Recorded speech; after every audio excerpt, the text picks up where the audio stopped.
Hello, welcome to the Rotten Horror Picture Show, and welcome to the Waltham Public Library. Our show is we cover films off the Rotten Tomatoes 200 Best Horror Movies of All Time list. And today we are covering our #1 movie on our list, which is Jaws from 1975. We were invited here for a Halfway to Halloween event, kind of celebrate Halfway to Halloween. And we figured, well, it's halfway to Halloween, but summer's right around the corner. So what better movie to talk about than Jaws? My name is Clay. With me, as always, is Amanda. How are you doing, Amanda? I'm okay. I'm here to talk about a bad fish. Great. Awesome. Great. Yeah. This movie is #1 on our list. It has a 97% Rotten Tomatoes score with a 91 audience score. What is your history? We usually say, have you seen this movie before? Yeah. But I assume everybody here, the answer is yes to that. Yes. Have you seen Have you seen Jaws before? I think so. Okay. I saw a lot of movies with sharks. Okay. That sounds like a great lineup. Amanda, Yes. what's your history with Jaws? What? I don't know. What is my history with Jaws? Jaws is one of those movies that was just like omnipresent in my life and household.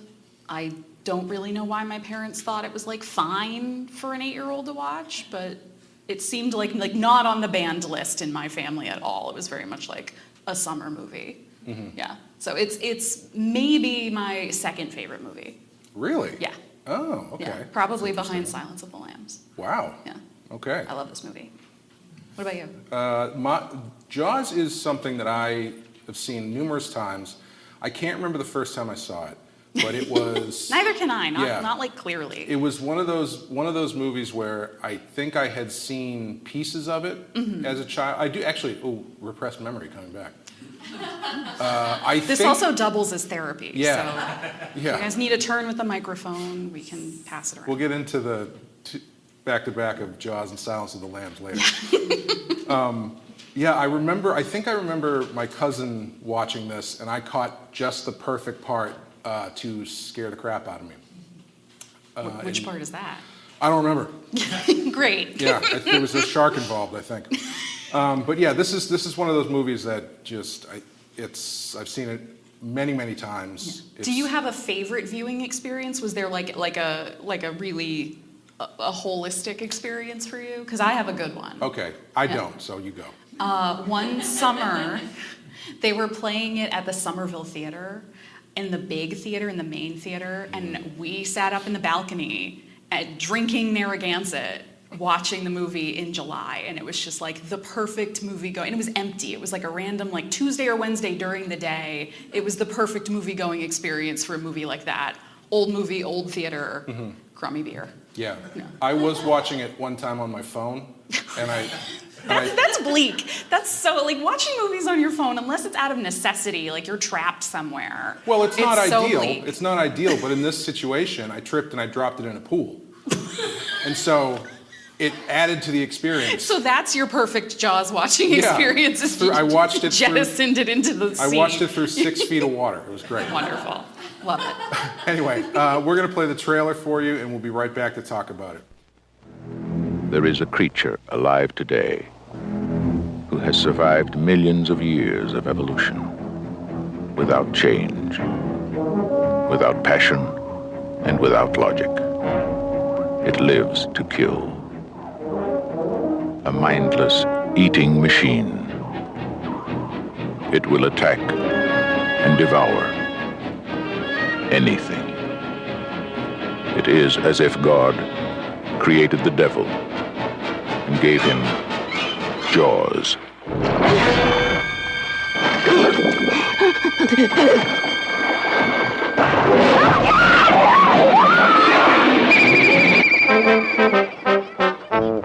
This is Universal's extraordinary motion picture version of Peter Benchley's best-selling novel, Jaws.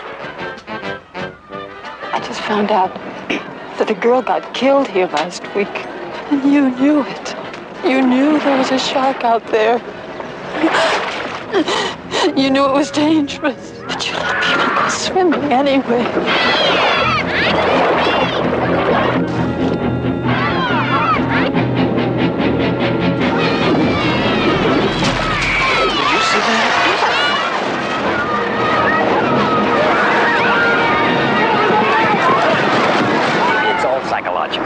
You yell barracuda.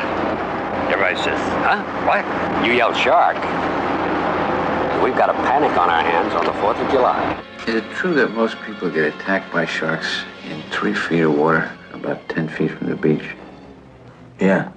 What we are dealing with here is a perfect engine, an eating machine. We're not only going to have to close the beach, we're going to have to hire somebody to kill the shark. Bad fish.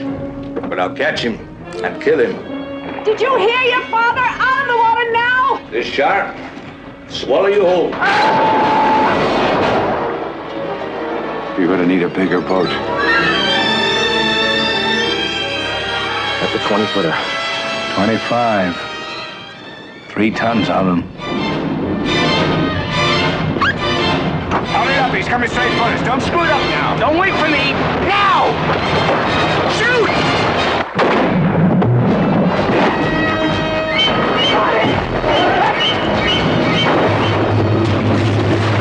What's the deal? Give him room! I can't, he's trying to run! Oh! Cut it quick! I can't hold it! Hurry! Break it up! Hurry! Everybody out of the water! None of man's fantasies of evil can compare with the reality of Jaws. Roy Scheider, Robert Shaw, Richard Dreyfuss, Jaws. See it before you go swimming. Okay, Jaws from 1975, directed by Steven Spielberg, written by Peter Benchley and Carl Gottlieb, based on the novel by Peter Benchley, starring Roy Scheider, Robert Shaw, Mr. Holland's Sans Opus, Lorraine Gray, Murray Hamilton, a bunch of kids, a bunch of Martha's Vineyards locals, and Bruce the Shark, and the music of John Williams. We usually don't put the person who does the music in the starring list, but I think it's pretty appropriate for this one. It's fair this time. Amanda, Yes, Clay. what happens in Jaws? Well, according to IMDb, Oh boy. in Jaws, when a massive killer shark unleashes chaos on beach community off Long Island, that's wrong. That's wrong. IMDb is lying to you all the time. It's up to local sheriff, a marine biologist, and an old seafarer to hunt the beast down. That part's right. It's like 85, 90%. It's true to the book. Yeah. Wait, is Long Island in the book? We'll get to it later. Yeah, we'll get to the Don't book worry later. about it. Well, Clay, so here's the point in the show where we list some things you'll find in the movie. Some of these are sort of recurring bits, so if they don't make sense to you, I apologize. Clay, things you'll find in Jaws include insensitivity towards New England culture. Right off the bat. Immediately. The first Stereotyping. The first dialogue after that opening scene is a slandering of the Boston accent. And he's never going to be an Islander No. treating us like that. Yeah. An extremely casual drowning report. Yeah. Yes, after the girl gets eaten, the next day the guy she's with is... Oh, no, she must have drowned. Yeah, he just goes, I don't know. I think she must have drowned. Harry's bad hat. Yes, he has a very bad swimming cap. It became the name of a production company. Yes, it did. Of a director nobody can talk about anymore. Oh, yikes. Magic Shark book. Yes, one of my favorite things, one of my favorite expository devices in movies is the magic book, which is a book that the protagonist finds that gives them all of the information they need to defeat the evil or whatever. And in this case, it's a magic oceanography book, basically. And it does a lot of heavy lifting because there's no shark in this movie. So they get to show a lot of pictures of sharks and a lot of pictures of what happens when sharks bite you. Yes. And that really goes a long way. Graphic images. Yahoos on the hunt with guns and bombs. Always fun. Staple of 1970s movies, we found. Yeah. There's always a scene where a bunch of yokels get a shotgun and a stick of dynamite and go hunting. Yeah, especially fun when they're throwing the dynamite into the ocean. Yes, you know Jacques Cousteau used to do that? Really? Yeah. There's a... Does that work? Yeah, it does. In one of his documentaries, there's a scene where they throw a bunch of dynamite into the water and just blow up and kill a bunch of fish because it was the easiest way to catch them and study them. It's science. I don't know. I don't know what to tell you. Ecology has come a long way. One delicious holiday roast. Delicious for the shark. The shark. One extremely smelly shark carcass. Yeah, I think Richard Dreyfuss might have been cast solely on his incredible ability to look disgusted with smells. Because he kills it there, and also when they look at the remains of the girl, it's the best horrified smell acting I've ever seen. But you know that shark carcass was real. Yes. And it was really smelly because Yes. they had shipped it up from like Florida. Yeah. And it had been sitting for a while, not well preserved or refrigerated. Yeah. So if you watch the movie and you look at that point when they think they've caught the shark, if you look closely, that shark is gross. Like, it's falling apart. It's really gross. Yeah. And apparently when they hung it upside down, and all the guts inside disconnected and just fell towards the front. Tell that to your class on Monday. A one-word backstory. My favorite kind. Long form backstory of characters really bugs me because it's always very indulgent. And for Sheriff Brody in this movie, they cover it very well where his wife says, yeah, he just doesn't like water. It's some sort of phobia. And then he cuts her off and says, it's called drowning. And that's all you need to know. You'll also find a cigarette smoking in the hospital. Also a staple of 1970s Yes, movies. yes. Quint's artistic talents, musical talents, poetic talents, bootlegging talents, sailing talents, and monologuing talents. Yeah, he's a jack of all trades. He's a Renaissance man. Yeah. Pretty good parenting. Pretty good, yeah. We usually have a bit we do called questionable parenting because it seems very prevalent in these movies, Yes. but pretty good. Horror movies, you often, at best, the best parenting you get is questionable. Questionable. So, If not bad. right, Yeah. right. This is actually like a solid B with the parenting in this movie. And last but certainly not least, the only PG movie to feature full frontal nudity, severed limbs, and a small child exploding into a geyser of blood. 70s, man. Yeah. It was great. You got it all. So watch out. Yeah. So, Jaws. Steven Spielberg is a hotshot and up-and-coming director. He's directed multiple TV episodes. He directed the TV movie Duel, and his first film was called Sugarland Express. The producers, Zanuck and Brown, bring him the book, and he can't find his way into it until he realizes it's very similar to Duel. He actually went so far as to say, well, Duel has 4 letters, and Jaws has 4 letters. So that must mean something. And so he The decided... universe is talking to you. Yeah. Yeah. And so he, at that point, he dives in, so to speak. Bad pun. Well, you know. Bad pun. He gets his great cast, has this amazing robot shark he's going to rely on too much, and 52 days to shoot the first ever film to be shot on the open ocean. Everything is looking up. So on May 2nd, 1974, Stephen and the production head to Martha's Vineyard and start filming, and everything goes great. I'm sorry, I meant everything goes horribly. The shark that they tested only in fresh water didn't work in salt water. 2 of the lead actors were at each other's throats the entire time, and the ocean turned out to be a smidge difficult to shoot in. But somehow, 150-something days later, they finished the film, and on June 20th, 1975, Jaws was released, and we're going to talk about it. Yeah. Now, I want you all to keep one question in your mind, because the list that we work from, the Rotten Tomatoes 200 Best Horror Movies of All Time, is a contentious list, to say the least. There is a lot of movies that you would not consider horror movies on there. And The ranking system, we're still trying to discover yes, how they calculate where things land. They also like to change it every couple months. yeah. Which is interesting. We got lucky because the #1 movie I think was Psycho, like 6 months ago. So anyway, but the question is a personal question. What do you think is a horror movie? Do you think Jaws is a horror movie? No. We'll have that conversation at the end. Yeah. Save your answer. Yeah, we can bring people up and have them debate. Okay, so we usually end talking about the music, but we should probably start there because I would say, much like another horror movie from the 70s, Halloween, this is 75% music makes the shark work because there's no actual shark in the movie. It sets like any amount of suspense and mood Yeah. in this movie comes entirely from the music. Yeah, and it's obviously a very famous theme that is not in the movie as much as you think it would be. No. because I remember when it came, they did a reissue of the soundtrack. I was thinking about buying it, but I was like, oh, I don't know, it's just those two notes over and over again. And I forgot that there's so much lush John Williams music through the rest of the movie. Yeah, there's a lot of like, let's go on an adventure. Yeah. Yeah. And the actual Jaws theme is very minimal. Pops up when you need it. Yeah, but they can literally show a shot of a moving piece of a dock, and if you put that music underneath Yes, it makes everything it makes ominous. it very scary. Yeah. But it opens like a classic monster movie. I think it's one of the best movie openings, Yeah. like, period. What do you like about it? I like that it gets you straight to what is scary. Mm-hmm. Like in the debate of is it a horror movie or is it not a horror movie?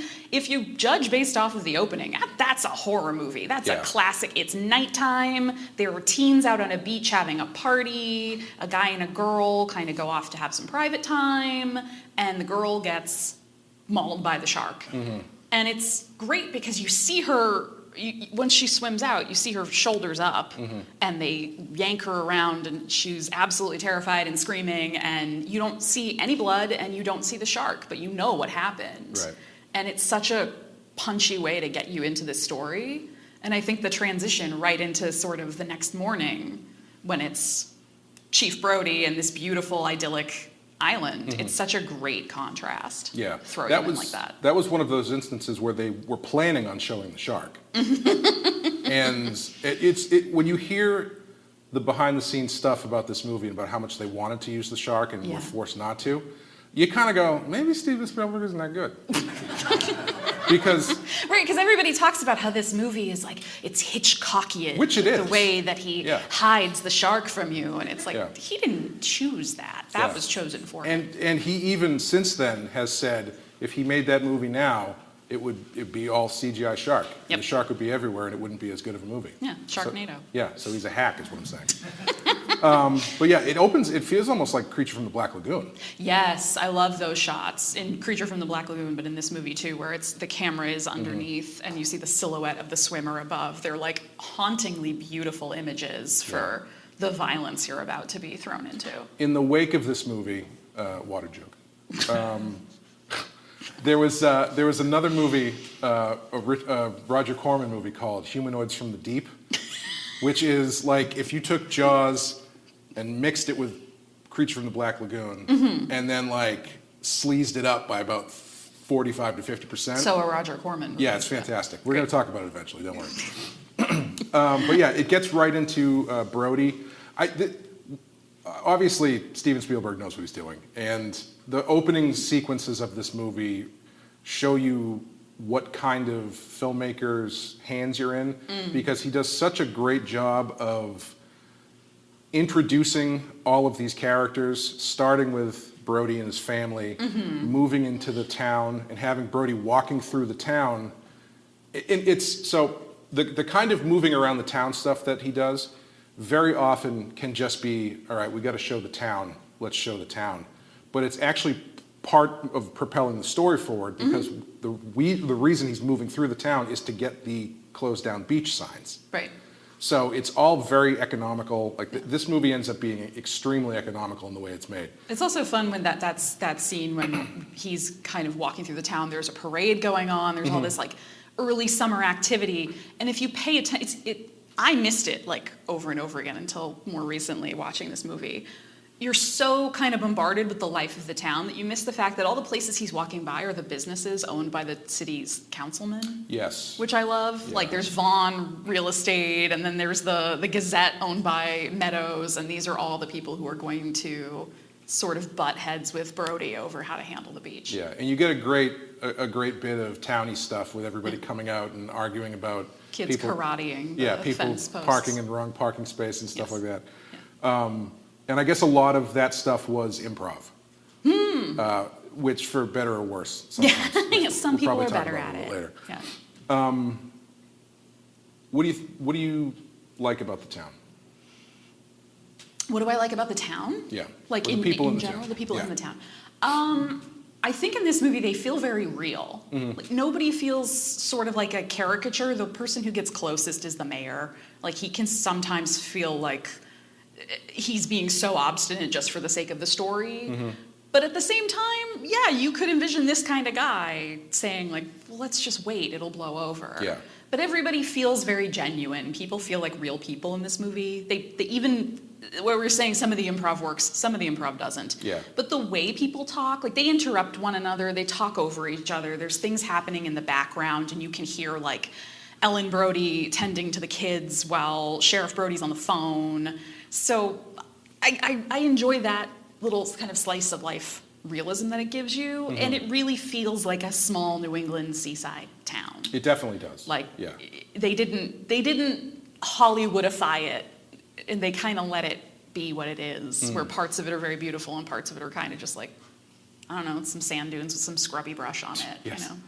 Yeah, the improv it goes a long way to make everybody feeling very real. And my favorite bit, because it's not the best bit, is in the meeting with after the Kittner's been killed? I can't remember. Yes, Yeah. because the bounty on the shark has been given.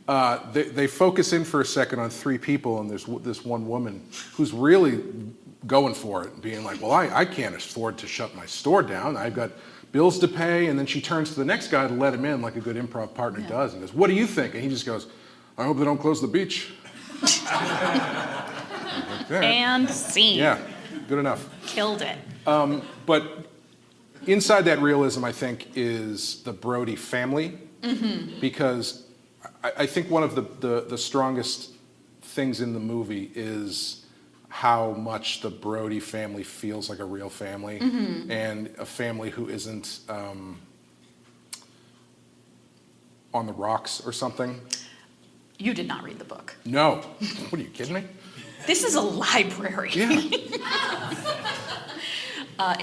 We can talk a little bit. I did read the book. We can talk a little bit about some of the differences between the movie and the book, because I do think they're really interesting and they shed light on the movie and some of the choices that the film is making. We can do that kind of more in full later. Sure. But I will just say, as a teaser, I was going to say, you're not going to respond to what I said? Brody family, very different in the book. Very much not a happy family, shall we say. It's too bad. I know, because Two kids. it is one of the most charming things about this movie, and one of the things that I think makes it so easy to get emotionally invested, even as you're sort of dropped in Jaws, and there's not a ton of backstory talk, and there's not a ton of like, well, how did Chief Brody and Ellen meet, and when did they fall in love? Like, we don't get any of that. We don't really care about any of that. Yeah. But they seem like they love each other from the way they treat one another, from the way they treat the kids. And it makes it so easy that to feel a sense of stress and tension and fear when Brody is out on the boat, because you don't want him to die, because he seems like a good husband and a good dad, and like he's trying to do the right thing. And he's so clearly out of his depth. Literally and What a joke, figuratively. yeah. I didn't do that on purpose. I don't know if I believe you. And yeah, I think one of the things that you get in this that you wouldn't get, that's a very Steven Spielberg thing that you probably wouldn't get from most versions of this, are little moments like the moment where Brody and his son, his little son, is mimicking. Yeah, they're at the table and they're both doing Yeah, it. it's like at least a minute-long sequence that if you were really chopping this movie down, you'd probably take out. Yeah. But I think that stuff goes a really long way to make you care about the Brody family and care about, is it Martin Brody? Is that his first name? Yes. Yes? Yes. Thank you. Him as a character. Because the thing that I really keyed in on this time watching it is, so after the initial shark attack with the girl, he wants to quote Chrissy, right. Chrissy. The other thing about this show is that I don't remember names. She remembers every single character name. Oh, don't set me up like that. Now I'm going to forget a bunch of them in front of Yeah. people. Welcome to the big time, Amanda. They have that meeting about the initial shutting down of the beach. By meeting, you mean they ambush Brody on the ferry? Yes. Yeah. Yes. And they really put him into a... We got into local politics and he didn't want any part of it, I understand. I get it. It's like, that's so boring. I was here to hear about a shark eating people. It's very in line with the movie itself. The Yeah. shark doesn't show up till halfway through the movie. But Brody gets put in a really difficult position.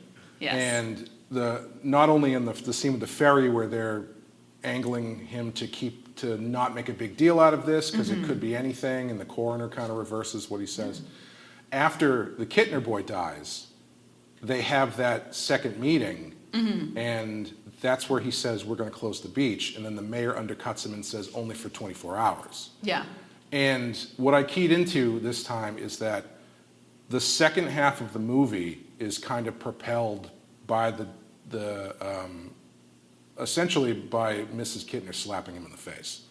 Because it now is not just we have to kill this thing before it kills anybody else. It is a redemption arc for Martin Brody. Yeah. That is not like, it's not really leaned into in a really heavy way. Like he doesn't have some sort of monologue about how killing this shark is the only thing that'll... Right, for him to reclaim his feelings of whatever. Yeah. I do want to just say, like, obviously the Robert Shaw as Quint monologue on the orca gets all of the attention and all of the credit as like the great monologue of this movie. I think Mrs. Kittner's little smaller monologue at Brody is so well done. Like the way she delivers it, she's so heartbroken, she's so upset, but it would have been so easy for her to play it huge, to come in and start screaming at him and shouting at him and embarrass him in front of the whole town out on the dock. But she's so quiet, and she hits him and then immediately sort of like pulls in on herself. And I just think she did a great job. I don't think she gets enough credit for the delivery on that. I also keyed in on her in the beach scene when her son goes out into the water this time. Because they're doing all this great cutting back and forth and building the tension through... one guy has a dog and the dog disappears. Oh, poor Pippin. And as things start to get crazy, they keep cutting back to Mrs. Kittner, who is really starting to freak out, and in a way that while everybody else is running away, she's trying to find her son. Everyone else is panicking in a huge way. They're out in the water and they're like flipping little kids off rafts to get out of the way, like full-grown adults throwing the kids behind them essentially as like bait for the shark. Yeah. And then poor Mrs. Kittner, the person who actually has something to worry about, who a tragedy has actually befallen, is on the beach and everyone's ignoring her. Yeah. Like no one pays any attention to her. Yeah. Do you think she saw her son explode? I do not think she saw her son explode. No, that's probably for the best. I think that's probably for the best. But I do love that moment of the deflated raft and just like a wave of blood. So apparently there is an uncut version of that scene where you get you just see the shark just bite that kid in half. Wow. And like, we're talking dummy filled with fake guts bit in half. The 70s were a wild Too time. intense for PG, apparently. The geyser of blood, though, gotta keep that. Oh, yes, absolutely. Yeah, that scene is on the beach is fantastic, and I feel like 1,000 filmmaking careers were launched by the Hitchcock zoom that they do, which I think most people call the Jaws zoom at this point. Probably. Which it's when the kid first gets attacked, they push in on Brody. But it creates this weird vertigo effect. Yeah. Where I think they push in, they dolly in, and then zoom out, or something, or vice versa. I can't remember, to create that weird. Yeah, where it feels like it's zooming in on him, but everything else is sort of rushing away. I remember seeing that going like, whoa. Yeah. Like it sticks with you. It's a really unique camera move. Absolutely, it's just very striking. Yeah. Yeah. You mentioned Quint. Yes. We see the introduction of Robert Shaw's Quint at the meeting where they talk about closing down the beach, and it's one of the most memorable character introductions I can think of. Not just for the nails on the chalkboard. No. I want to know, A, when did he get in that room? And when did he draw that picture on the chalkboard? Yeah, just while everybody's yelling about their motels or whatever, he's just like quietly... And like a little stick figure and the I assume he sent in his little buddy that he has with him. his little buddy who has like a tiny dog and like a bag next to him. I don't know why that guy didn't go on the boat. A little buddy who just feeds him crackers. Yeah. But it's just, imagine being at that meeting and just sitting at the back, casually drawing a shark eating a small child. And then be like, give me $10,000. Yeah, but then your buddy's like, what are you doing? He's like, don't worry, it's going to be good. It requires a lot of setup, but I promise you the payoff will be worth it. Yeah, but yeah, Quint is an incredible character. It's more incredible when you see Robert Shaw in other stuff. Yeah. Because he's a fairly, what's the word I'm looking for? He could be a fairly posh British actor. I think he's Irish. Was Irish? Yeah. And he just embodies whatever barnacle this guy crawled out from under so well. Yeah. No, I love Quint, and I think he's the sort of like interesting, because usually in horror movies you have some sort of harbinger. You have some sort of character who comes in. He's like a local to the town or the area, and he knows the whole long history of whatever tragedy and situations happening. And he comes in and he sort of warns the main characters of peril and danger, and says, you're gonna die out there or something. And that should be Quint, but it's like they made him a main character. They're just like, do you want to just take the harbinger with you? Like, he'll tell you all of the horrible things that could happen all the time. Yeah, and the way that he announces your doom is very fun. Because whereas something like Friday the 13th, you'd have crazy old Ralph. It's got a death curse. Yeah, it's got a death curse. You don't know what you're getting into. The Colonel Troutman character from Rambo, who just tells you how bad the thing is you're about to go up against. Quint just laughs at you and sings a song and walks away. A very appropriate song. Yeah. And then after this, we get Hooper, who is the last of our main three, played by Richard Dreyfuss. I like Hooper more every time I watch this. I think it's very easy to be a Quint guy, or I guess Brody probably gets the short end of the stick. I think he does, because he's so much more of a grounded character, and like sort of just a nice guy trying to do the right thing, whereas like Quint and Hooper are huge personalities and huge characters, and therefore they are constantly butting heads the minute they come into contact. They can't stand each other from like the get-go. I don't know what kind of person Hooper is, though, because he gets there and he's from the Oceanographic Institute or something. Which is a real place in Woods Hole. Oh. Yeah. He's, talking science.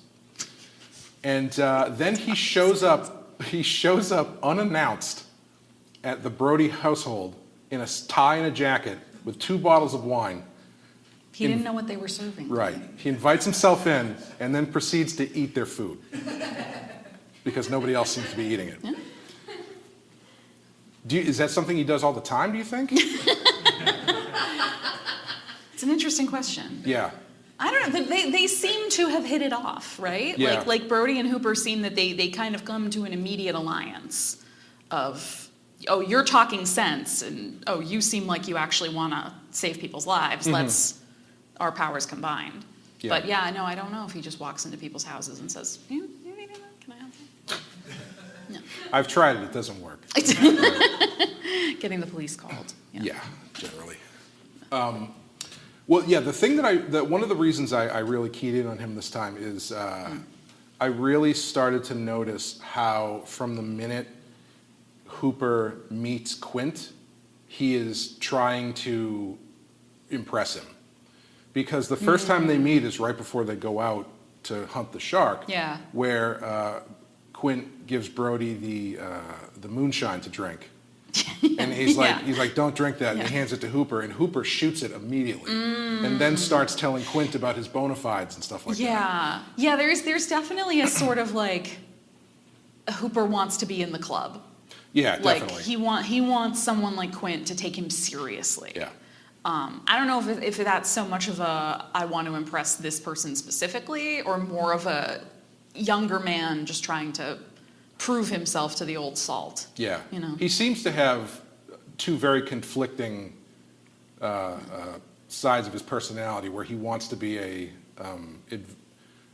cutting-edge science guy, but he does also want to be hang with the cool dudes down at the dock. Well, and it reflected sort of the real life relationship between the actors, right? Didn't they butt heads like crazy, and like Robert Shaw was horrible to Richard Dreyfuss on set, and so a lot of that tension was genuine. That those arguments and things. I'm not exactly sure what started it, but the closest I could find is that Robert Shaw, big drinker, unfortunately, and at one point they were on the boat waiting to shoot. And he was drinking, and he just said, "I just wish I could stop drinking."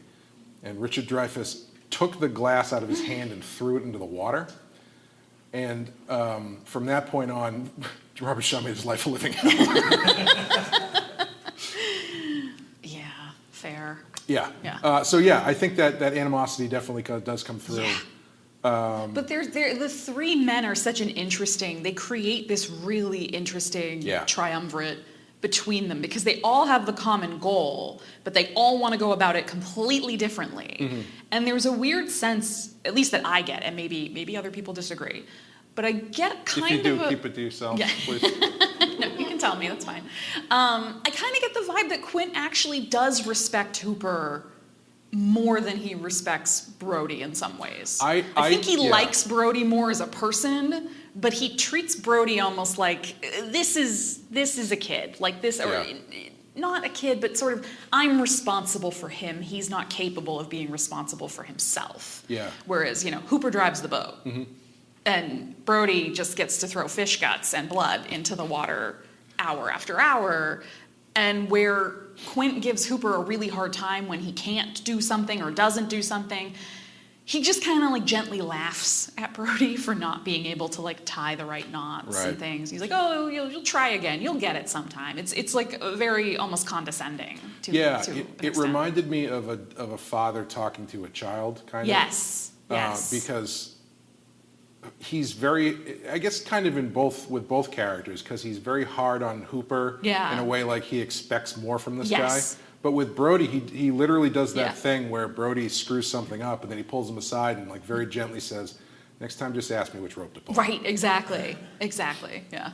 But yeah, the three of them is a very, it's such a dynamic grouping of these characters who, as you're saying, they all have something in common, but I think it's best illustrated by them packing to leave, because you've got Quint, who basically walks onto the boat with a gun and a rope. Yeah. And then Hooper shows up with the shark cage, the harpoon things and everything, and then Brody comes up where head to toe in like galoshes. Yeah, like rain gear, like you're sending your kid off for camp. And his wife is like, "You have your Dramamine, right?" Yeah. There's chapstick in the back pocket. Yeah, it's like he's going out on a fishing trip. Yes, yeah.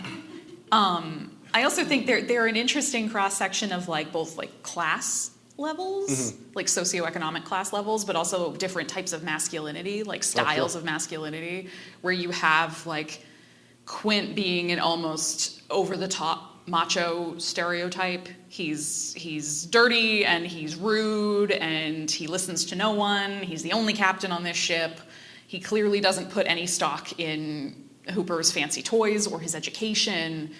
And then you have Hooper, who is rich, admittedly. He says it himself, and probably well-educated and comes in with all of the high-tech gear. And then you've got Brody, who's just this sort of like middle-class guy just trying to like literally just trying to do his job as the chief. Yeah. This is basically the structure of this movie is really interesting because it's basically two movies, because it's just over 2 hours, and they get on the boat to go after Jaws at the halfway point. And it's really interesting to see how they split, because once they get on that boat, it's just the three of them for an hour. Yeah. And I think it's built very well to get to that point. And honestly, as much as the town is nice, you don't really miss it once they get on the boat. Because there's so much in this movie that I always forget about. That's just like incidental stuff. Yeah. Because in my mind, it's like, well, yeah, then the kid gets eaten, and then they go on the boat, and they go kill it. And there's a whole section in there that all just, in one eye out the other. Like your eyes do. That's how it works. Once they get on the water, they do the, I wanted to ask, I'm going back a little bit. Sure. You know when the second beach scene where there's the fake out with the kids? Yes, the hoax with the two little kids with the fake shark fin. Yeah. He made me do it. Do you think Jaws paid them to distract everybody? He's just over at the dock at night being like, shh. Psst, it was kids, kids, come here. It worked out perfectly. Everybody focused on that, and then he went and ate the guy in the rowboat. That's true. The eating the guy in the rowboat scene is pretty That's the amazing. scariest. That's the scariest part. That is one of the scariest parts of the movie. Yeah. Like when his leg, like his entire leg from like mid-thigh down just like sinks and hits the ocean floor. Yeah. That leg looks realistic It too. does. Yeah. That was a good bit of special effects and things for the 70s. Yeah. I always thought like that top-down shot of Jaws coming up. That's his name. Jaws. I thought his name was Bruce. Was that the actor's name? The Jaws character's is his name is Jaws? Christian name. Got it. He His confirmation name? Yes. Yeah. the way that he comes out just appears out of the blackness Oh of my the, God. and just grabs him and pulls him down. And if you know, the funny thing is, like, if I were one of those kids, like one of the boys on his like their little skiff that they got in the pond, and some weird adult man just started like aggressively rowing up, being like, "You guys okay? Do you need some help?" I would also be like, "Can a shark I please?" did learn from our friend Sean, who is a big Jaws fan, that guy is the Cub Scout leader. Oh. Who's from like a couple scenes earlier, who's helping the kids in the water. Oh. Yeah, you wouldn't know it, but because he does just so seem they're like. supposed to know him. I think so. So it's supposed to make sense that he's maybe checking up on them. Okay. Yeah. Because I was always just like, there is a predator in the water and there is a predator on that boat. Yeah. Like, I mean, 1970s, very possible. just saying. That always stuck out to me, where it's like this guy. You're basically chumming the water with this character, because he's just there going, "Hey guys, you all right? Yeah. You got to pull on the rope." Once they get on the boat, this is where, when they were shooting the movie, they had to get really inventive, because they had tested the shark in the freshwater tanks at Universal Studios, but they hadn't tested it in the ocean because they didn't have enough time. And so when they got there, the shark did not work. And so it forced them. They shot all of the stuff on land first, and then they had to figure out, when they ran out of stuff on land, they had to figure out new stuff to shoot. So that's where you get stuff like the dock breaking off and then The going delicious out holiday and, roast. turning Yeah. around and coming back. And one of the big sequences they had to kind of scrape together is all of the stuff with the barrels. And which, every time I hear that, I think, what the hell was this movie before that? Yeah. Because that's like such a big part of the movie. Yeah, that's And interesting. Were they just not going to do? I don't Were know. they going to? I don't know if it was just going to be an hour of machine gunning a shark or something, but it's, That actually sounds like a very different but kind of fun movie. yeah, I mean, I'm here for it, but. I don't know. I'm sure Jason Statham would star in that. Well, he was in the Meg. That's Yeah, exactly. kinda- Yeah. Does he Give him shoot a gun permission. at the shark in the Meg? Does he really? Okay. Oh, all right. All right. Okay. Let's give Quint a rocket launcher and see what happens. That is one of my favorite parts towards the end, is when they're running out of stuff to try, and so Yeah. Brody just gets his revolver and starts firing at it as it goes by. Everyone's just frustrated and shooting at the shark. Yeah. Yeah. But yeah, they do this thing with the it's really the same trick as the dock thing, but they do it to great effect. Yeah. With And- with the barrels With the acting barrels, as the yeah. sign that the shark is near, but you're not seeing it. Yeah. It is really effective. Like, whether they intended it to be that way originally or not, it's so much better just seeing the barrels bob up and then being Yeah. like, Especially when they get into it really, Quint's condescension kind of gets a little bit of comeuppance there, because once he gets hooked to the barrels, he's like, he's not, Yeah. he can't bring that thing under, and then he brings one under, and then the second barrel goes on, and he's like, no, it's fine, we have him, and then Yeah. the second barrel goes, The and third, the third yeah. one, and once Quint is even flabbergasted by what's going on, that's when you know they're in trouble. Yeah, and the shark starts getting increasingly aggressive. Yeah. Like, it's really hammering on the boat. It's kind of stalking them through the water. I want to ask you, I might be jumping ahead a little bit, but the scene where they are like, forget this, we're going back into land. Like, this isn't working, this isn't going to work, we've got to get back into shore. And Quint is really pushing the boat.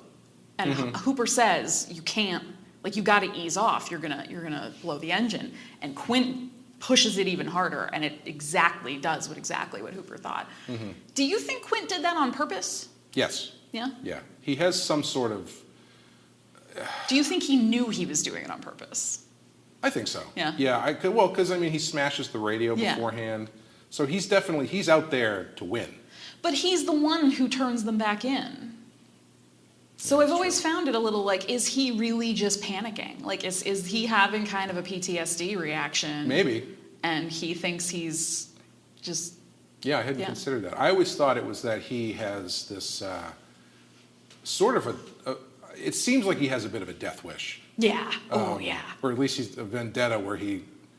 He's the Ahab of this movie by far. Yeah, he's planned a long time ago to go up by suicide by Jaws, I think. Specifically by Jaws. See, I don't know if I agree with that, though, because I think there is a genuine terror there from him. Like, I think there's a genuine fear. I think the monologue about his experience on the USS Indianapolis, and then coupled with once it seems as though they have really lost the upper hand to the shark, he starts to rapidly fall apart, to the point where he's even willing to say to Hooper, all right, well, what can all this junk that you brought do? That's true. Yeah. Like, he's ceding control to someone else, which I think for that character is like a remarkable development. Yeah, I guess it's very possible that he's just kind of freaking out. I think he's kind of freaking out. Yeah, understandable. And because it never lined up for me, that sort of death wish mentality, and the way, I mean, obviously you're getting eaten by a shark, you're going to react the way you do.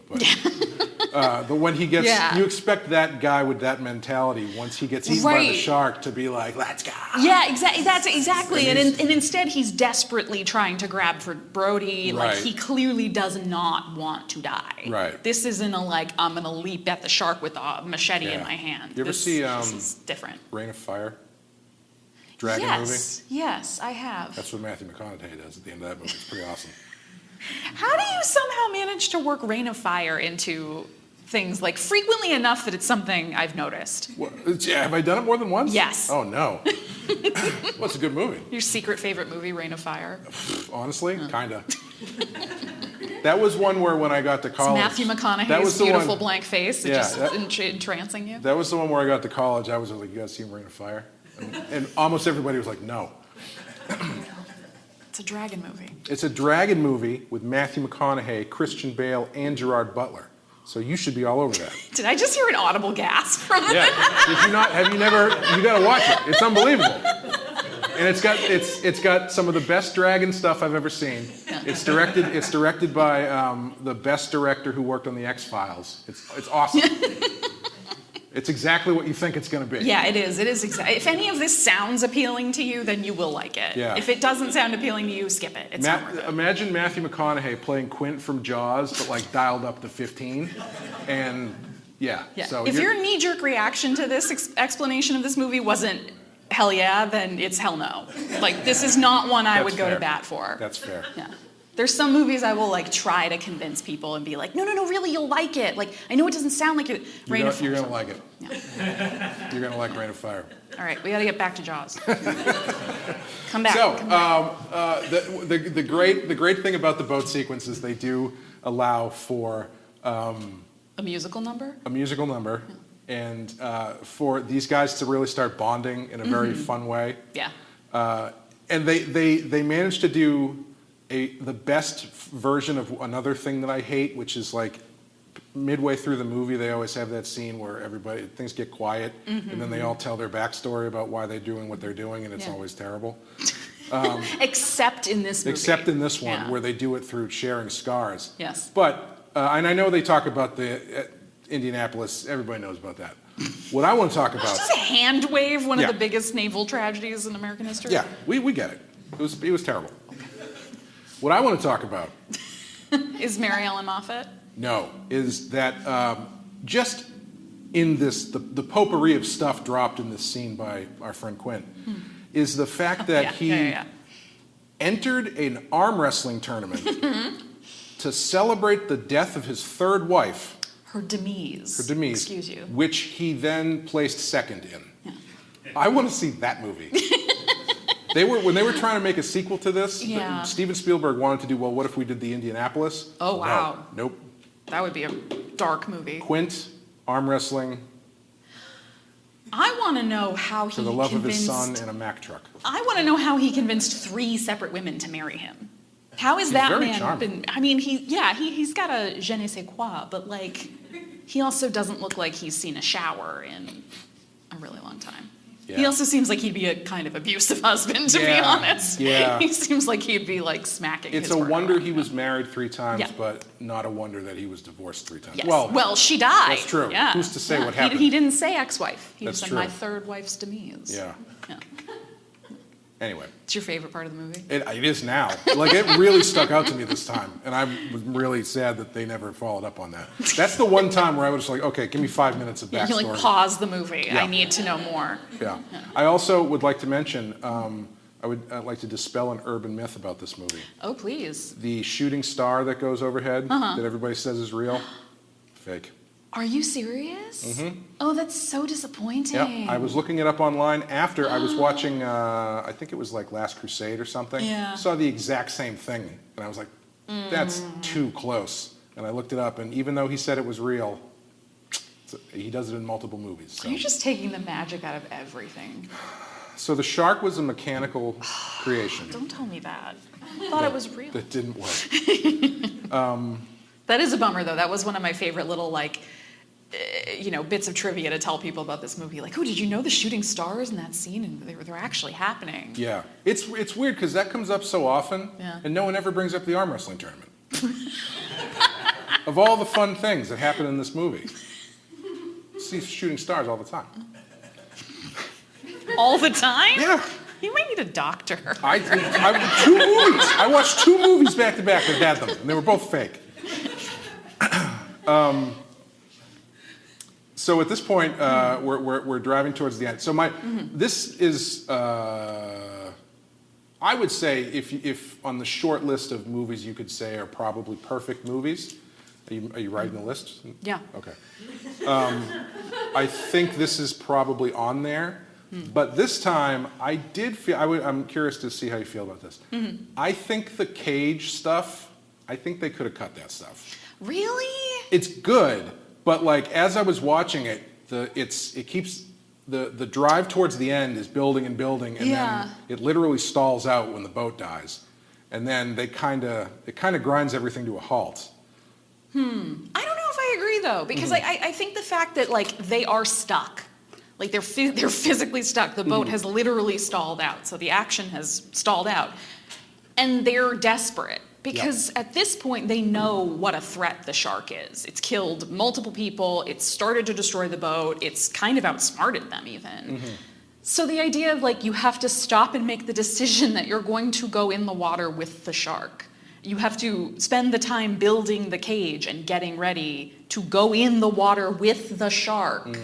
Like, that's really scary. And I think it kind of works. Like, the build up into, like, is he really going to go in there? What is going to happen? I am also saying this as someone who's watched this movie 1,000 times. Yeah. So, but I do think the first time watching it, the fact that it does stop and they do this other bit and that ends with him eating up the cage, I think it's very fun. It's very good. Well, it also shows that they've literally tried everything. Yeah. They've tried everything, and it's all not working. Yeah. Plus that footage. Yes. Real life shark footage. Yeah. Of getting, so they shot actual great white shark footage in Australia. And again, this is one of these weird things that makes me question Steven Spielberg. They wanted to make the shark look bigger, so they made a smaller cage, and he was like, well, we'll just hire a little person to go in there. And so he hired this guy who showed up to the audition, and he was bleeding. And so he said, why are you bleeding? And he said, because I got into a traffic accident, and I really didn't want to miss this, so I came here. And he said, so you left the scene of an accident? And he's like, yeah. I was like, well, you're not supposed to do that. And so he went back, and then Spielberg said, I really like that guy's moxie. Yeah, he really wants that part. He really wants this part. He's so passionate. Yeah, so he gave him the part, shipped him down to Australia, and then he was like, I don't know how to scuba dive. Yeah. I don't even like swimming. You want me to go in a cage with real sharks? I don't want to do that. And so they ended up trying to finagle their way to get this footage, and luckily, one of the sharks got caught in the bridle of the cage and just started like whipping Yeah. around and frantically and Yeah. damaging When the you cage. watch the movie, you can tell very immediately what parts of that scene are the real shark because it's. Yeah, it's really effective. Yeah. I've seen some places that say that's why they didn't kill Hooper, because in that footage there was nobody in the cage and they needed to figure out a way to make it line Yeah, up. I think that's kind of true. I think they had to rewrite it. It's weird because it feels so natural that he doesn't die. Or does it? What do you think? I mean, spoiler alert, but he does in the book. Yes, I know this. Yeah. Yeah. Yeah. So, I actually think it feels kind of weird that he doesn't die. Yeah.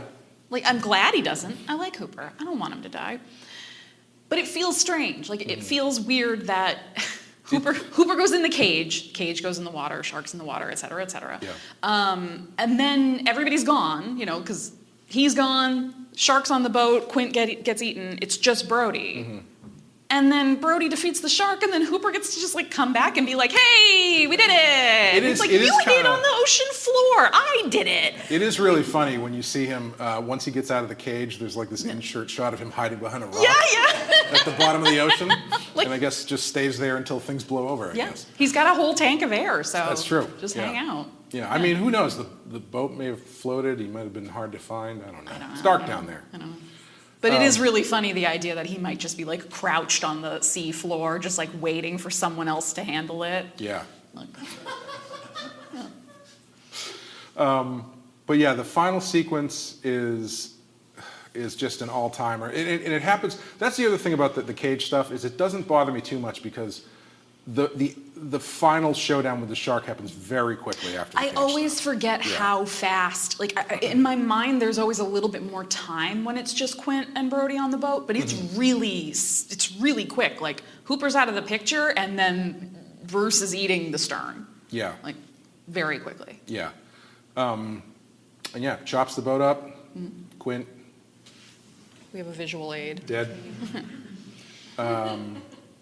And then it's just Brody and the shark. And how do you feel about the way that they set up the oxygen tank? I'm glad they pointed out earlier. Yeah. I'm actually really glad they do the little bit where Brody has pulled the wrong rope and gets yelled at by Hooper, like, these things will explode, don't you know to be careful? Because otherwise it would have just been like, what? Yeah, I think they do that in pretty slickly. Yeah, I do too. I was clocking at how many times they remind you that it's there. It's like 2 or 3 times. They're like, But only one time they really talk about it. yes, only one time Yeah. they talk about it. But one of the times is a Quint is trying to grab for something to hold on to, and it falls on his hand. And he pulls his hand back, and then he slides into the fish. So, Yeah. what does that tell you? I don't know. What does it tell me? Open-ended questions. Movie Jaws. Oh, God. But yeah, it's sort of the best version of the thing that they do all the time in movies, and you can always see right through it. It's basically the crossing the streams scene from Ghostbusters, where like, hold on, chill out, one thing, don't cross the streams. Why? It's just bad, don't worry about it. And then well, that's going to come back at the end. Yeah. I do like that they also foreshadow the boat getting eaten in Hooper's little story about the time he encountered a shark as a kid, the thing that made him become an ichthyologist. That's right. Yeah. He talks about how he had to escape his own little skiff while the shark ate, and he names like all these different parts of the boat, and then we get to watch Jaws eat all these different parts of the boat. And so does he, from the bottom of the ocean. Yeah. I guess Peter Benchley was not happy with the way that they blew the shark up at the end. That tracks Yeah? for him. Okay. I'm curious to see what happens in the book. But yeah, that's the end. That's the end of Jaws. That's the end of The Jaws. movie and the shark. And R.I.P. They swim. It would be weird though, wouldn't it, if it was just the end was Brody swimming back by himself? Well, Is that what happens in the book? yes. So this is based on a book. Which is part of what made this so perfect for doing this at a library. Right, because books. Books. And Amanda was recently on vacation I was. on the beach, and she chose to spend it reading the book Jaws. I did. I might have a problem. I then started reading In Harm's Way, which is the amazing book about the USS Indianapolis. Oh, that's right. You told me that. Yeah. If you want to get really dark. Yeah. So did you go in the water at all? I did, and every time I did, I kept thinking of the quote from the movie that said, "Is it true that most shark attacks happen in 3 feet of water?" And it's just like, go further. Let's just go further. Yeah. You know, when they, yeah, if you get to 5 feet, you're fine. Yeah. Apparently. I love it when movies can very sneakily set that stuff up. My favorite one, because it's so ridiculous, is in The Departed, where during the montage of these guys going through cop school, there's a guy with a poster showing what happens when you get shot in the face. Oh. And it's like, it's a drawing of a head and like stuff coming out of the back, and it's like blow back, and he's like pointing at it like this. And it seems weird until you get to the end of that movie when it's 10 minutes of people shooting each other in the shot face. in the face. Yeah. So book versus movie. Book versus movie. Very different pieces of media.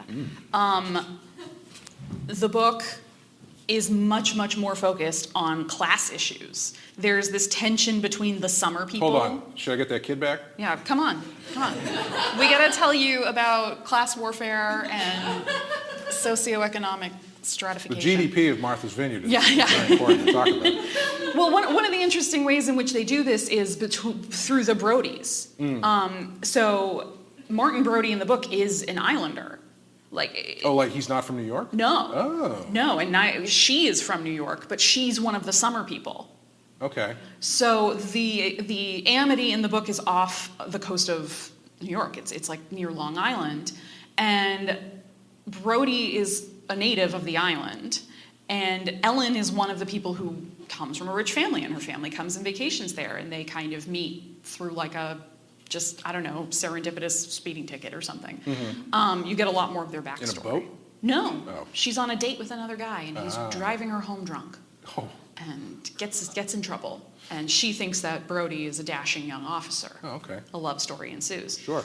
Tale as old as time. Tale as old as time. And then, of course, they both end up very unhappy with one another because they're from these very different worlds. And they seem like they want things to work, but they are drifting away from one another. So the book is less of a Steven Spielberg movie and more of a Billy Joel song? Yes. Yes. Hooper comes, and he's young and handsome and charming. Ellen sleeps with him. Yeah, that's the big one that they book. always talk about Yeah. that they cut out of the movie. Yeah, is I'm that glad they cut she it has an out. affair with It's Hooper. weird. There's a mafia subplot. There's So tell me about there's a that. lot going on. So on all the things that I was watching, Very different piece of media. on all the things that I was watching, behind the scenes stuff, they keep glossing over the idea that there's a mob subplot as though there was an arm wrestling tournament Somebody involved. comes and kills the Brody family cat in front of the youngest child. What? Yeah. Who? A mafia guy. Was it Jaws? Maybe he paid the mafia guy? Yeah. No, so the thing is that Larry Vaughn, the mayor, who's also a real estate agent, has gotten into business with some unsavory characters who are using the shark scare to buy up land and buildings cheap, and then immediately So want Vaughn overcomplicated. to help get rid of the shark problem so that now all of their investments will go way up in value very quickly. And So they'll is make a the lot of money. theory that he hired Jaws as to like an I don't arsonist? know. It's this whole background, and the guy who runs the newspaper is looking into it.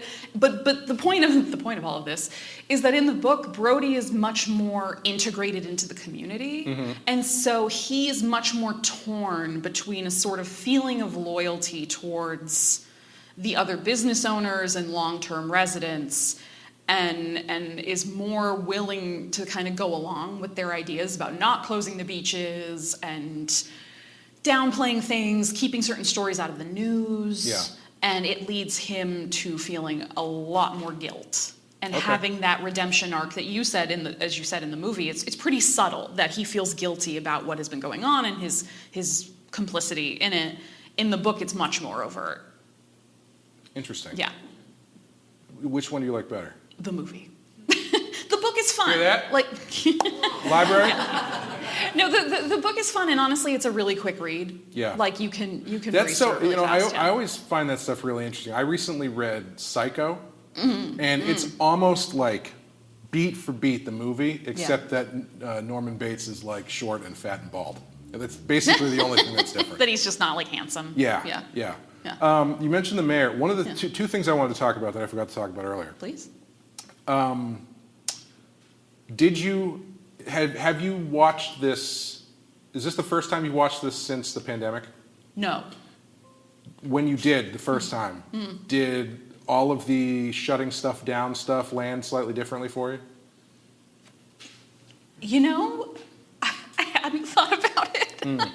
I think I very much went into it as like, no, this movie is like my escape. Sure. Like, I'm not thinking about current events. I just want to think about a big shark being scary. Yeah, that's fair. It's funny, though, because sometimes this stuff lands when you don't expect it to. Yeah. Like we've talked about before, we watched the movie Wreck, which is a zombie movie that takes place inside a locked-down apartment building and has a lot of guys in hazmat suits. And I think we watched it either in the middle of the pandemic or like right afterwards. Yeah.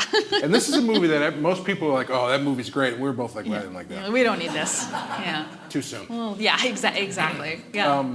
The other thing I wanted to mention, because this always stands out to me every time I watch this movie, why are all the parents so old? And it's like, it's something that's because Brody and his wife are on the older side and they have young kids.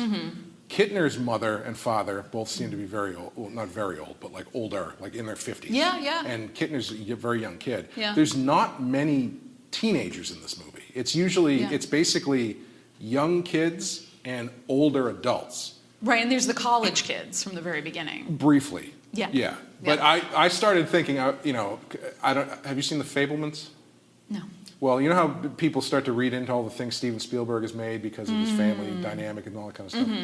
I started to wonder, he made this when he was 26, which is insane. Yes. It's one of those things on the list where it's like, Steven Spielberg made Jaws when he was 26, George Harrison was 26 when the Beatles broke up. This is the one that always kills me. Yeah. I've done nothing with my life. Yeah. Well, hey, Stan Lee didn't invent Spider-Man until he was 42. So I got time. But, he's so young, and this stuff seems to come out through his movies. I started thinking this time, does he, as a 26-year-old, not recognize, a 26-year-old who's not married and doesn't have kids, does he not recognize younger parents? Like in his mind, like if you're a parent, you still must be much older. I'm being serious. I don't mean that as a joke, but like it's. I was wondering, it's because I kind of feel like I went through a stretch of that when at a certain point where it's like, well, no, adults are like older than me. Yeah. And I'm now 40. So. Maybe. I also think there's an element of it's a lot scarier when you've got these little kids.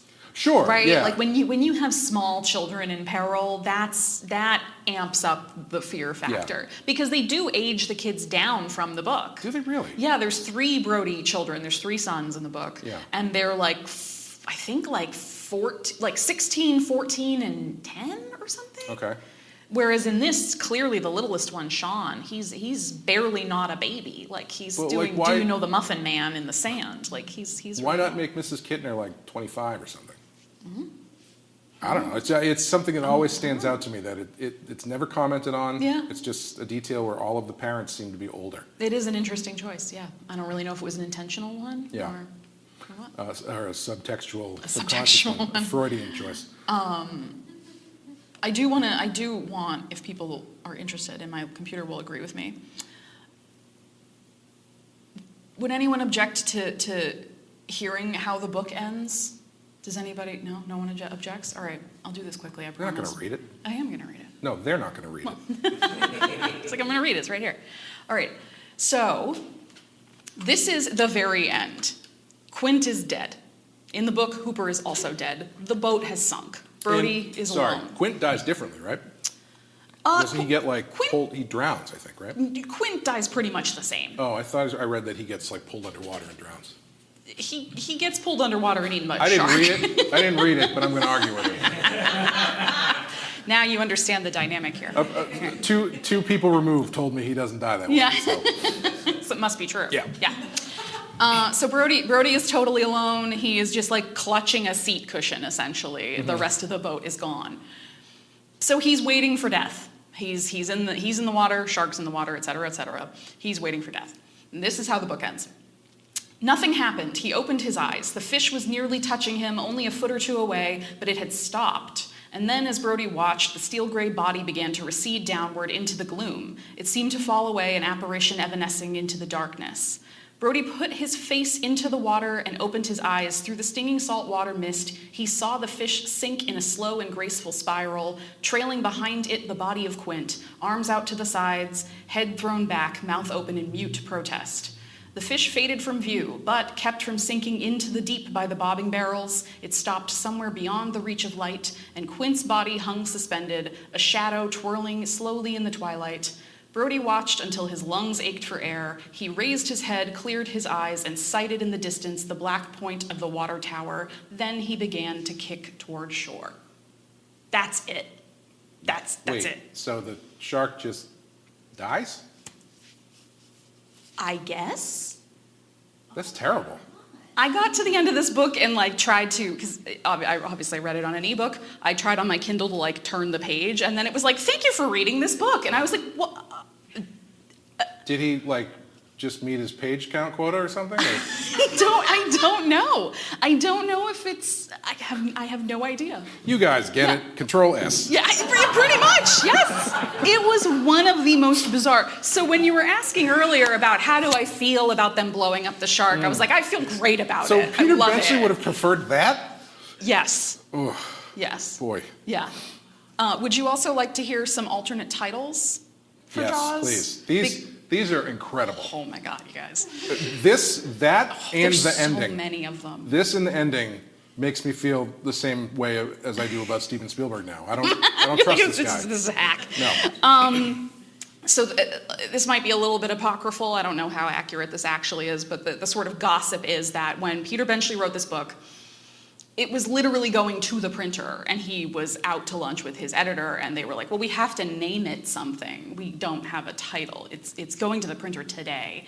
So they were just scribbling down ideas. Here are some of them. Great White, White Knight, The Grinning Fish, Okay. Dark White, White Dark, I'm sorry, what? Leviathan Rising, Okay. The Coming, Horror, Haunt. Wait, sorry. He had The Coming and Horror, but not The Coming Horror? No. Separate. All right. Separate titles. The Fish, Uh-huh. Phosphorescence, Looming. Looming? Looming. You're going to love this one. Clam Bay. That's not one word, right? It's 2 words? No, it's 2 words. Oh, Clam okay. space Bay. Clam Bay, yeah. Spectre. Okay. The Edge of Gloom. The Edge of Gloom. The Edge of Gloom. Maw. Did he read his own book? Maw. Maw? Maw. So close. Penance. Dues. You told me that one. That one is the most baffling. Yeah. Dues. Dues. Pay Are your you dues. are we sure that's a title and not just he wrote a reminder maybe. to pay his union dues on the same page? Where was I to? This is one of my favorites. What have we done? Okay, so I like that one because it edges towards Italian horror movie title, which is overly long and ridiculous. yeah. Like my favorite, your vice is a locked room and only I have the key. That's how you title a movie. No. Here's the shorter version of that. Why? I mean, isn't it the eternal question, though? It's very provocative.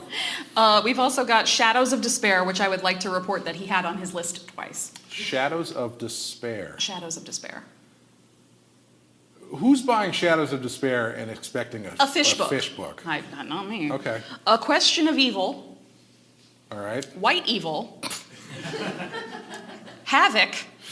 Havoc in all caps, by the way. Of course, I don't want yeah. to forget that. White Menace. Terror. Anguish. The Fish. I think that one's in there twice, too. Requiem White. A Dreadful Stillness. A Question of Evil. Dreadful Stillness. A Dreadful Stillness. This one, An Elegant, parentheses, Splendid Presence. Out of the Stillness, An Awful Stillness. A Question of Vengeance. That sounds like either Brody or possibly Jaws ends up with a machine gun. That's the Jason like, Statham movie. That's Yeah, a Canon Films Yes. 80s Chuck Norris movie Yes. where he fights a shark that killed his family. I've got just a couple more. Jaws over Amity. So close. Over Amity. Yeah. The Fish at Amity. Pisces Redux. And then another one in all caps that just says past. So they had been batting around all these different titles and they put these in the book? Like there's in the back of the book? There's a whole bonus area. So that was not a comprehensive list. There are so many. This is why as a creative person you don't let people see your sketches. That's exactly why. But so Benchley and his editor are batting around titles at this lunch, and the ones that they start to kind of hone in on are the ones that include the word Jaws. Mm-hmm. And so they say, well, you know what? The only thing we seem to agree on is the word Jaws, so let's just call it Jaws. And the editor goes, okay, but what does it mean? And Benchley goes, I don't know. And so that's what they titled the book, and then that's what they titled Fish have them. They are scary. They're big. They are big. Yeah. What does it mean to you personally? It's different for everybody. Yeah. That's what art is. Up to interpretation. It means what it is. Yeah. Like it sounds. The one thing I didn't realize is, so you said the book takes place in New Long Island? Yeah. Apparently the only reason they picked Martha's Vineyard was because it was the only place they could find with a sandy bottom 12 miles out that was only 30 feet down. So they could sit their shark sled. That didn't work. Outside of the sight of land, I'm assuming. Yeah. Yes, because Spielberg didn't want to be able to see land in any direction because he wanted to make it clear that they were actually on the ocean and not in a tank somewhere. Yeah. The movie was the first film to be released on 400 screens at the same time and effectively created the modern blockbuster film, for better or worse. Over 67 million people in the U.S. saw it, just under a third of the country's total population at the time. Yeah. Nominated for Best Picture, but not Best Director for Steven Spielberg. And it's there's a video you can find on YouTube of he and his friends were watching the Oscar nominations, and he was like 100% sure he was going to get one, and he doesn't. And much like on The Simpsons, you can pinpoint the exact moment where his heart rips in half. But luckily, he's got his buddy there. I can't remember his name. The guy from Maniac and The Godfather. This big Italian guy who was in like 4 of the best movies ever made and then died. One of those guys. There was a couple of them. And he's like, who made that movie? Who made that shark? This guy. He should get the award. And he's like, thanks, buddy. That's a real friend. Yeah. There were 3 sequels of varying quality. What was the Question of Vengeance? That should have been the name of Jaws 4, because that's the one where Jaws follows them to Jamaica to kill them, to kill the rest of the Brody family. Are you serious? I am 100% That's really serious. the plot of that? Yes. Great. Starring Michael Caine, of all people. Oh my God. Yeah. And it has a lasting impact, people still studying it and dissecting it, and even trying to solve crimes with it. Ah, yes. Have you guys ever heard of the Lady of the Dunes? Yeah.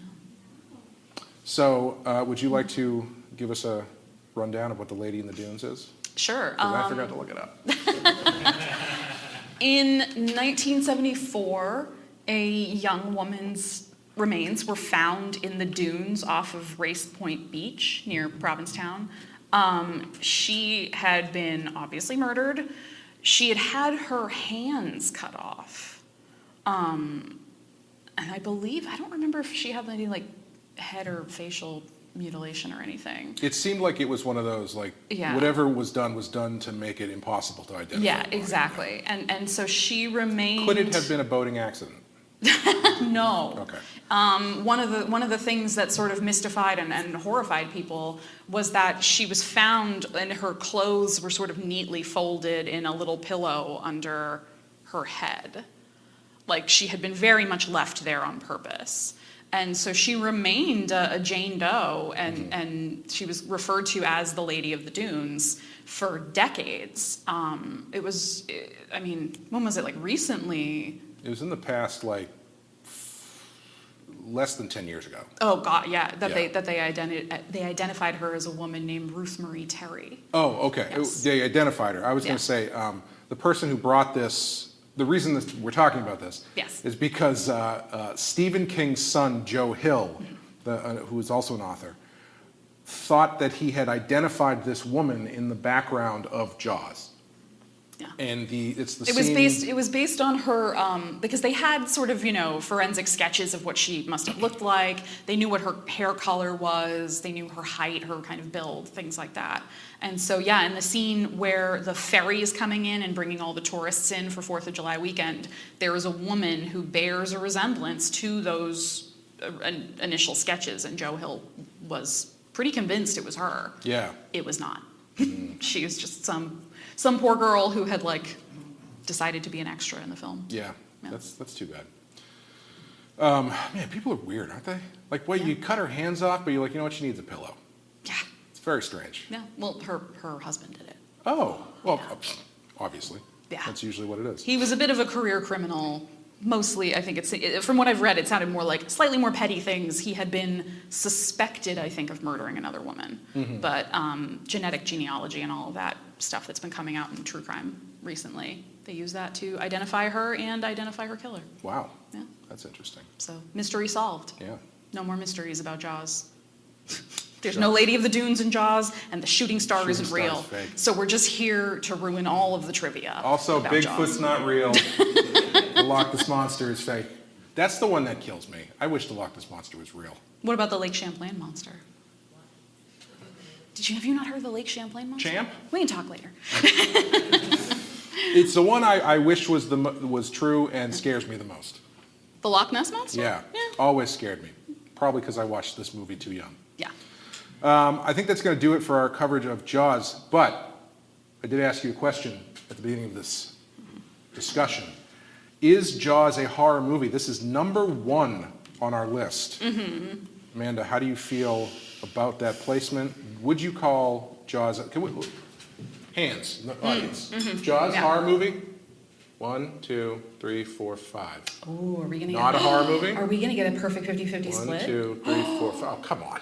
Wow, you guys are great. That was amazing. We've been sliding our table away. That's all right. Am I doing that? Yeah. What do you think? My first instinct is no, because it's too well made. No, it's really tough because is it any less of a horror movie than, say, the giant tarantula movie from the 50s? It's still a monster movie. Is it less of a, well, I guess Godzilla's not a real horror movie either. Yeah. But I would say it has definite monster movie DNA in it, but I don't know if naturally occurring giant shark is enough of a scariness factor or whatever. We have this is a running question on our show because we run into a lot of movies that the question is valid. And one of our other friends, Wes, he described a horror movie as it has to have a supernatural element in it. See, that I disagree with. But that's not exclusively like ghosts or something. But Sure. so I could theoretically classify the supernatural element as a gigantic, abnormally huge shark. And kind of abnormally smart, right? Yes. It's sort of tricking them and outsmarting them. And good with money. Smart enough to pay those kids off. No. This is tough for me because I want to say yes. I want to say yeah, it's a horror movie, but I think I have to say no. I think part of what makes something a horror movie is also those sort of genre trappings and stylistic choices that signify to the watcher, you are watching a horror movie. So much of this is an adventure. So much of this is a man versus beast, man versus nature struggle. Moby Dick's not a horror movie. That's true. So why is this? Just because there's some gore in it? There are plenty of gory movies. Well, picture a version of Jaws where Jaws the shark has very sensitive hearing. And so everybody on Martha's Vineyard has to stay very quiet, and it becomes a very quiet place. Yeah. would that then make it, is that any different really? Also, counterpoint, one of our other friends said one time, how could it be a horror movie? All you have to do is get out of the water. Great point. Just don't go in the water and it can't get you. Great point. Yeah, it makes it a lot less scary. No. So I think I have to say no, which is ironic because it's number one on our list of horror that's movies. really tough. It's really tough to have the number one movie be debatable at best. Yeah. I guess then we will keep it a 50-50 divide. Yeah. Just for the sake, because I don't think it is, but I'm going to say I do just to keep it a split. Just to keep the statistics. Yeah. But I think that's going to do it. Let's say, would you keep it on the list? No, I wouldn't. Yeah. Because so the list we work off of that the website Rotten Tomatoes hosts is the 200 best horror movies of all time. There are a lot of horror movies that have been made in this world, and if you're picking the 200 best horror movies, you're not picking the 200 best movies. True. Do you know what I mean? Yeah. Like if this were just the 200 best movies of all time, yes, I would put this on the list. Where would you put this in the video store? You're asking me like I remember what the categories were at a video store. Anyway, doesn't matter. Under the blockbusters, right? Okay, sure. You know? I think it's it makes sense that if it's going to be on the list, it's very high, but I don't know if I would necessarily keep it on the list. Yeah. But an unsatisfying answer from both of us. Yes, much like this show. Yeah. Since we are in a library, a couple book recommendations is obviously Jaws by Peter Benchley, and also the Jaws log by Carl Gottlieb, who was the screenwriter. That started off, it was going to be a chronicling of the making of the movie written by Gottlieb, Steven Spielberg, and Brown and Zanuck, the producers. And then the other ones said, we're not going to do that. And so Carl Gottlieb had 2 months to write a book about Jaws. Wow. And so he did, and it was the first making of thing that came out about this, and there's been many, many since, and you can find them all over the place, DVDs, YouTube, anywhere you would like to get your information about Mr. Bruce Jaws, the shark. I will add to the book recommendations, if you, like me, are compelled by Quint's monologue and you are interested in the history of the USS Indianapolis, the book In Harm's Way by Doug Stanton is, I'm like 3/4 of the way through it, and it's been amazing. It's horrifying and upsetting, but it's true, which, I don't know, I think it's worth reading about. Yeah, sounds good. Yeah, it's quite a bummer. Yeah. Well, on that note, Yep. Thank you guys for coming out to listen to this. Thank you to the Waltham Public Library and Sue for having us. Thanks, Sue. And thank you for everyone listening. And we will be back next time with Nosferatu 2024. Yay. See you guys. And remember, it's only an island if you look at it from the water.